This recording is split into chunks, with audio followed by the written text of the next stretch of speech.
श्री गुरु ब्रह्म महिमालेख शरण श्री गुरु ब्रह्म महिमालेख शरण श्री गुरु ब्रह्म महिमालेख शरण गुरु कृपा यूट्यूब चैनल तरफर आपण मानकु स्वागत जनाई आरंभ करने को जाउछि।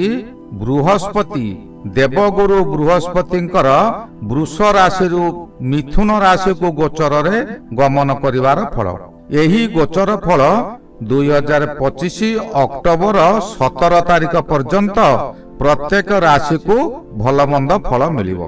12 गोटी राशि मध्यरु वृष, सिंह, तुला, धनु और कुंभ राशि को शुभ फल मिलुथिबा स्थले अन्य राशि तथा मेष, मिथुन, कर्कट, कन्या, बिछा और मकर, मीन एमानको अशुभ मिलिबो। गोचर समय रे वृष राशि, कन्या राशि, कर्कट राशि, मीन राशि, कुंभ राशि और मकर राशि को चंद्र शुभ थिबारु मध्यम फल मिलिबो।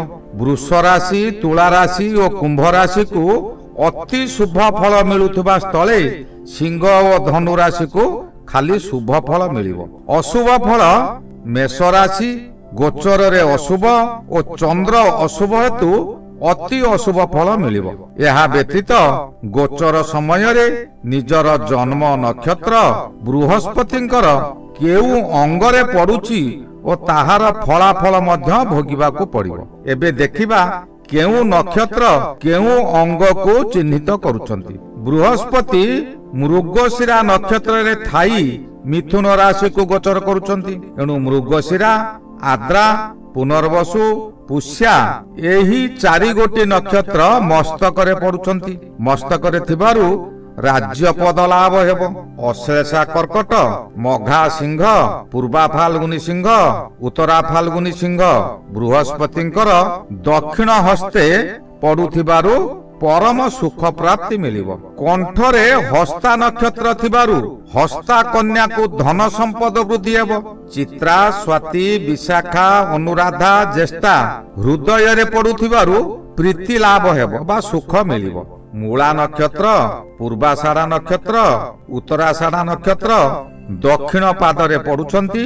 एणु एमानक पक्षरे शरीर पीड़ा हेबो। श्रवणा नक्षत्र, धनिष्ठा नक्षत्र, शतभिषा नक्षत्र वाम पादरे बहु कष्टप्रद हेबो। पूर्व भाद्र नक्षत्र, उत्तरा भाद्र नक्षत्र, रेवती नक्षत्र, अश्विनी नक्षत्र वाम हस्ते अछंती। एणु एमानंकु मृत्युवत पीड़ा मिलिबो।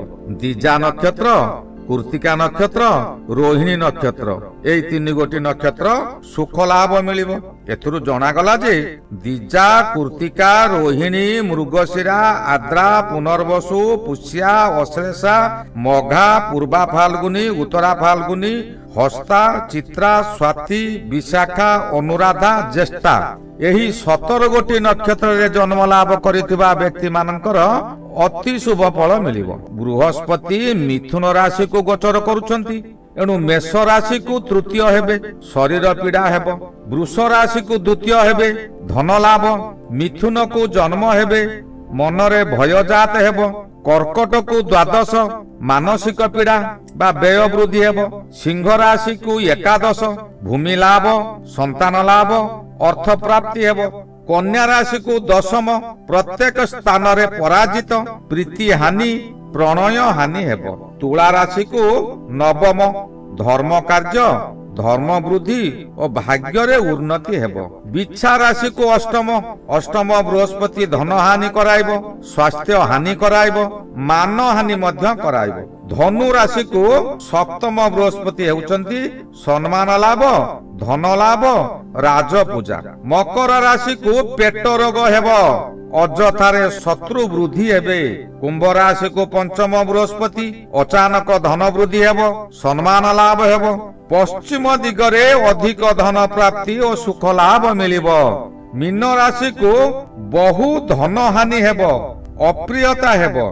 ଏହା ପରେ ମଧ୍ୟ ବୃହସ୍ପତି ନିଜ ରାଶି ଠାରୁ चतुर्थ पंचम सप्तम नवम और दशम अधिपति जदि होइतिबे गोचर रे शुभ फल थिले मध्य ताहा संपूर्ण शुभ फल देबे नाही। ये समस्त को नहीं गणना कले 70 भागे फल सठिक हेबो। चलित 2025 मे मास 14 तारिख दिन बृहस्पति मिथुन राशि को जिबे। मृगशिरा मिथुन राशि यही समय रे राहु पूर्व भाद्र कुंभ राशि रे थाई गुरु चंडाल योग सृष्टि करिवे। यही गुरु चंडाल कल्की लीला पुस्तक रे मध्य प्रमाण मिलुची। आउ वृष पूर्णिमा दिन ठारू शेष युद्ध हेबो। चतुर्दिगरु फिरिंगी माने घेरी जाई आम ओडिशा रे प्रवेश होइबे। या परे आमे देखिबा केउ राशि को केउ फल मिलिबो। एबे आरंभ करिबा मिथुन राशि ठारू। मिथुन राशि को जेहेतु बृहस्पति गोचर रे भ्रमण करुचंती मिथुन राशि को हेबो जन्म बृहस्पति। जन्म बृहस्पति यही समय रे व्यक्तिर मानसिक दुश्चिंता बढ़ी जाए। सबुठारू यही समय एक स्मरणीय समय। शास्त्र रे अछि जन्म बृहस्पति जेउ समय रे रामचंद्रंकर होइतिला से समय रे वनवास जाइतिले। एही समय रे आपनकर हेबाकु थिबा काम अन्यकार होई जाई पारे। विभिन्न दिगरु आपनको अपमान मिलिबो। केही जदि चाकरी करिसंती सेमानकर एही समय रे स्थान परिवर्तन हेबो किंबा सतर्क न रहिले चाकरी चली जाई पारे। बहु व्यय हेबार समय। सत कथा हेला जन्म बृहस्पति गोचर रे थिबा पर्यंत निजको प्रभुपाद रे समर्पित दियंतु। अवश्य यही अशुभ सबु समय रे हेबो नै। आहुरी मध्य अछि यही समय रे जदि एही जन्म बृहस्पति रे रामचंद्र राजा होई थांते तेबे तांकर मृत्यु होइतांता। जन्म रे बृहस्पति थिले शुभ फल मध्य हेला। गोटिए बाटरे अशुभ हेले अन्य बाटरे शुभ। कोनोसी विपद आगको थिबो से कार्य रे आपनको विपद हेबार अछि तेनु से कार्य आपनकर हेबो नाही। वृष राशि सकाशे द्वितीय बृहस्पति। जन्म राशि ठारू द्वितीय घरे बृहस्पति गोचर भ्रमण करुथिबा समय रे अति शुभ फल मिले। केतक क्षेत्र रे यह अनुभूत होई पारे नाही कारण विगत 2 वर्ष धरी द्वादश बृहस्पति और जन्म बृहस्पति पीड़ा देउथिले। तथापि एही समय रे आपनको अप्रत्याशित भावे धन आगमन हबो। आपण जेउ काम करिबा को चाहुचंती ताहा एही समय रे ही पूर्ण हेबो। परिवार मध्य रे सुख शांति फेरी आसीबो। आपणकर कथार ओजन रहिबो बा आपणकर मान्यता बढ़ी जिवो। एही समय रे आपण नूतन कर्म करी आनंदित हेबे। व्यवसाय रे अधिकरु अधिक लाभवान हेबे। मेष राशि को तृतीय बृहस्पति। तृतीय रे बृहस्पति गोचर समय रे अशुभ फल परिलक्षित हुए। शत्रु माने आपण को चतुर्दिगरु अटैक करिवे। आपणकर बहु क्षति करबा को प्रयास करिवे।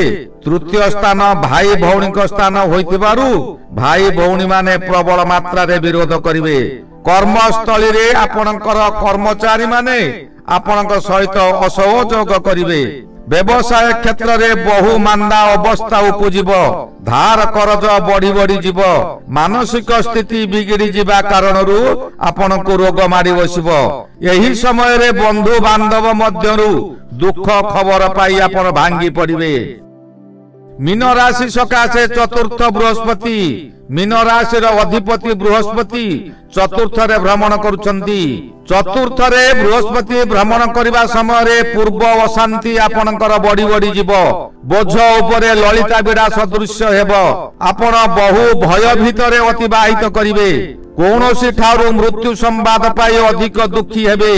आपण को आत्मीय स्वजन अधिक मात्रा रे कष्ट देबे। जीवन प्रति अधिक भय रहिछि। आपण जहा करंतु तई रे खाली दुर्नाम व्यतीत सुनाम मिलिबो नाही।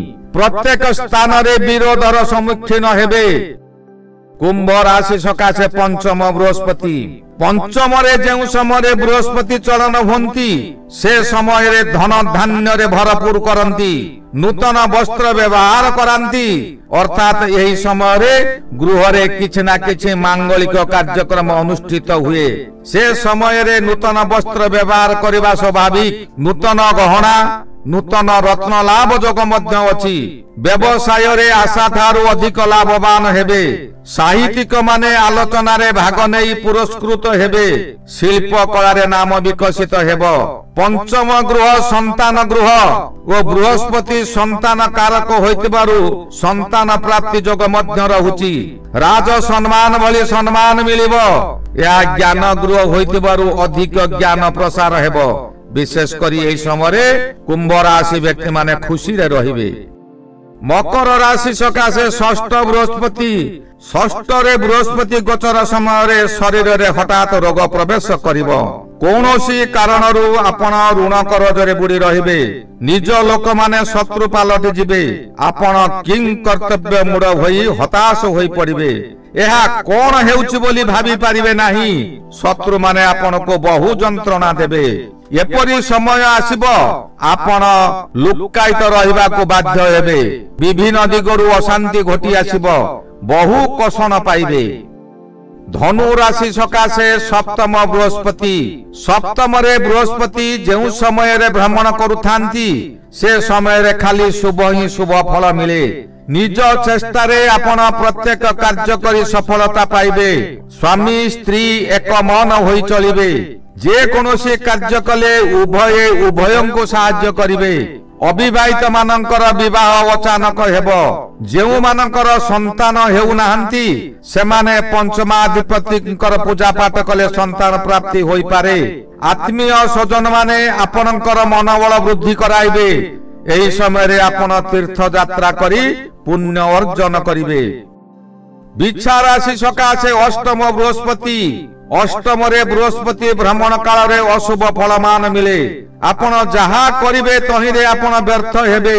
कार्य होई न पारिबारु अपवाद पाइबा सुनिश्चित आपणकर बंधन भय थिबारु कोर्ट कचेरी रे केस चली पारे सेति प्रति सतर्क रुहंतु घरे बाहरे सबु स्थान रे शत्रु उपजिबे कर्मस्थली रे निज तलिया कर्मचारी माने आपणक व्यवसाय रे खेती करी चलिबे शरीर रे प्राणघातक पीड़ा हेबो दुख खबर पाई आपण विचलित होई जाई पारंती तुला राशि सकाशे नवम बृहस्पति नवम स्थान धर्म स्थान पुनि पितृ स्थान एही समय रे आपणक पितृदेवंकर साहाय्य सहानुभूति पाई बड़ खुशी रे रहिबे निज प्रतिभार विकास चतुर्दिग रे प्रचारित हेबो जेउ माने सर्वदा बापा मां को श्रेष्ठ देवा देवी बोली मानुचंती सेमाने बहु प्रशंसित हेबे कोनोसी ठारे धर्मानुष्ठान करि पारंती आपण को देव कृपा और राज कृपा उभय मिलिबो आपण को सौभाग्य लक्ष्मी सहाय हेबे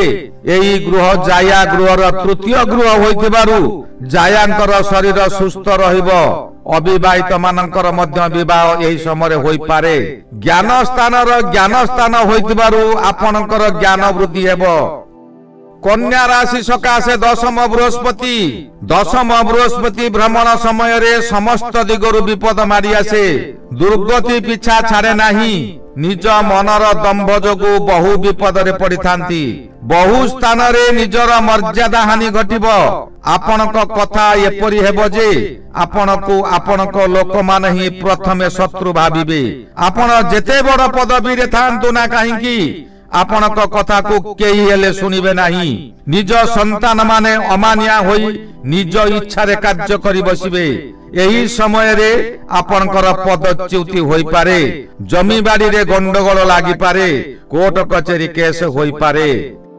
सिंह राशि सकाशे एकादश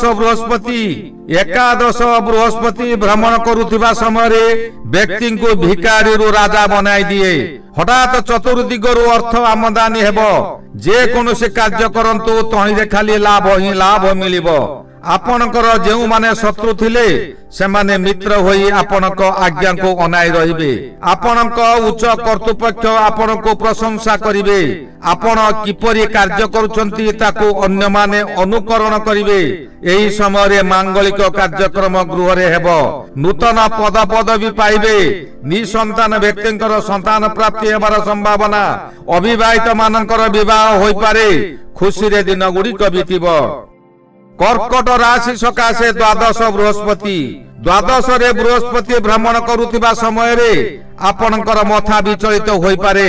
ସାମାନ୍ୟ କଥାରେ କ୍ରୋଧ ଭାବ ଜାଗ୍ରତ ହେବ। କଥାବାର୍ତ୍ତାରେ ଆପଣଙ୍କର ସମାନତା ରହିବ ନାହିଁ। ଆପଣ ଗୁରୁଜନ ମାନିବେ ନାହିଁ। ସେମାନଙ୍କର ଆଶୀର୍ବାଦ ନ ରହିଲେ ଅଯଥା ଆପଣ ବିପଦରେ ପଡ଼ିବେ। ସ୍ୱାମୀ ସ୍ତ୍ରୀଙ୍କର କଳହ ହେବ। ପରିବାର ଲୋକ ଆପଣଙ୍କୁ ସପୋର୍ଟ କରିବେ ନାହିଁ। ଦୁଃଖରେ ସମୟ ବିତାଇବେ। ଏହି ସମୟରେ ସ୍ୱାମୀ ସ୍ତ୍ରୀଙ୍କର ସାମୟିକ ହେଉ ବା ଦୀର୍ଘସ୍ଥାୟୀ ହେଉ ବିଚ୍ଛେଦ ହୋଇପାରେ। ଏହି ଗଲା ଦେବଗୁରୁ ବୃହସ୍ପତିଙ୍କର ବୃଷ ରାଶିରୁ ମିଥୁନ ରାଶିକୁ ଗୋଚରର ଫଳାଫଳ। ଶ୍ରୀ ଗୁରୁ ବ୍ରହ୍ମ ମହିମା ଅଲେଖ ଶରଣ। ଶ୍ରୀ ଗୁରୁ ବ୍ରହ୍ମ ମହିମା ଅଲେଖ ଶରଣ ଶରଣ ଶରଣ।